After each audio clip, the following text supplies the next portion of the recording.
There are a couple of ways in which pressing and counter-pressing are similar. And the first thing I want to mention is the first similarity really is really an advantage that's common to both a press and a counter-press. And that is that the pressing team can spring dangerous counterattacks in the opposition's half if they're successful. And when a team wins the ball, right, and begins their offensive transition, right, or in the case of offensive organization, when the team has the ball, they have to expand their shape. So if we take the previous example, let's say team blue, so let's say that in that previous example, or maybe on that third slide of the example, team orange have won the ball, and team blue are trying to get enough men back to defend, right?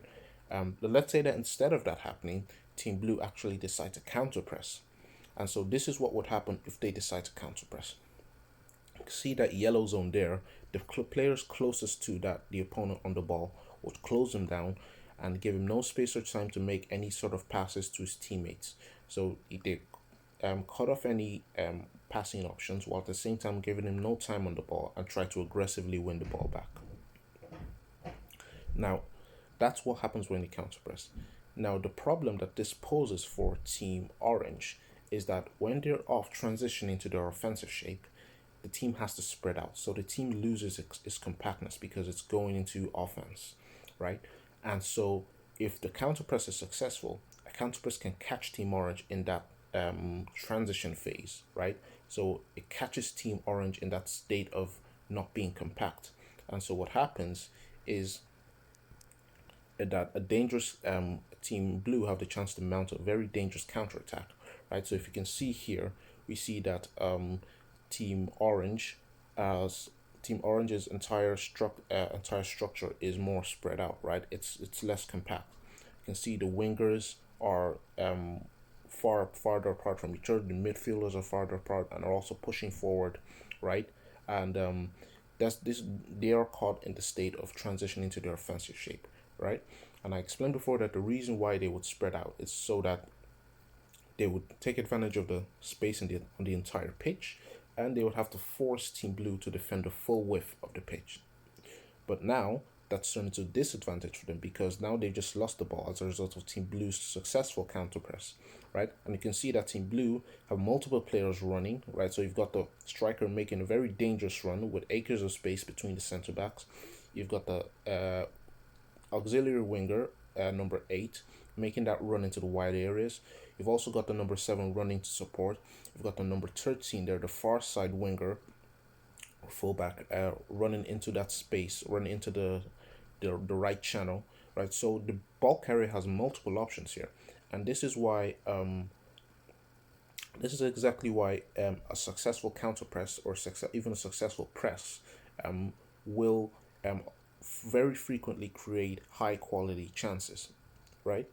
That is one of the similarities between pressing and counter pressing in a nutshell, right? If they're successful, they give the pressing team the ability to mount a dangerous counterattack high up the pitch. And usually, when this happens, they are able to score a goal.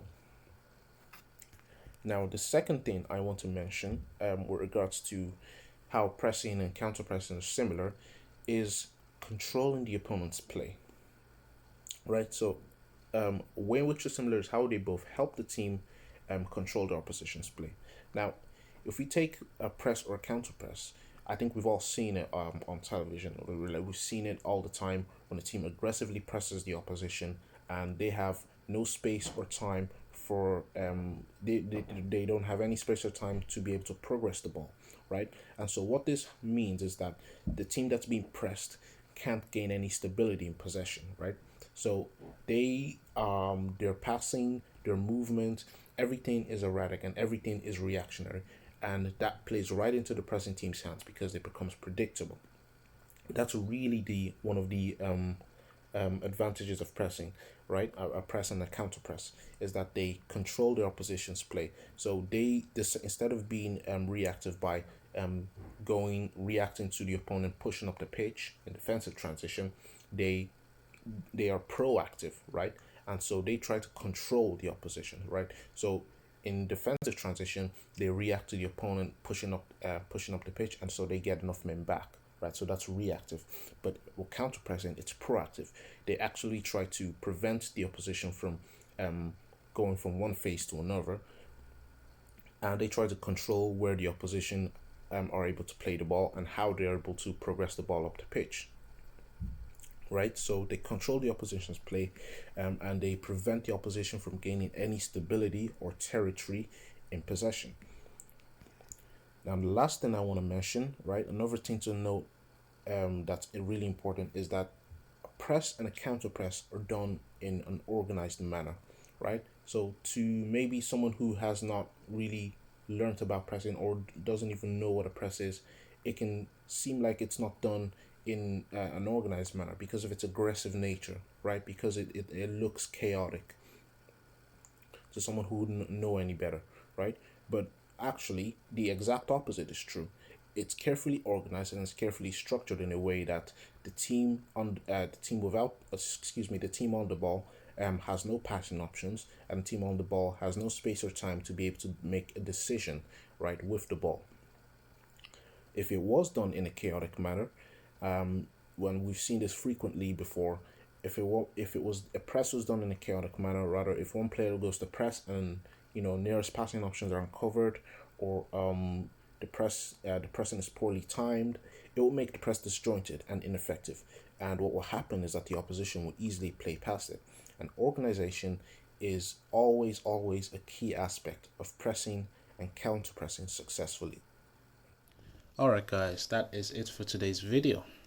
If you enjoyed it, go ahead and hit that like button, and if you like what you see, consider subscribing and hitting the notification icon so that you don't miss parts 3 and 4 of the Pressing and Counterpressing series, which will be dropping in a couple days time, 2 or 3 days time.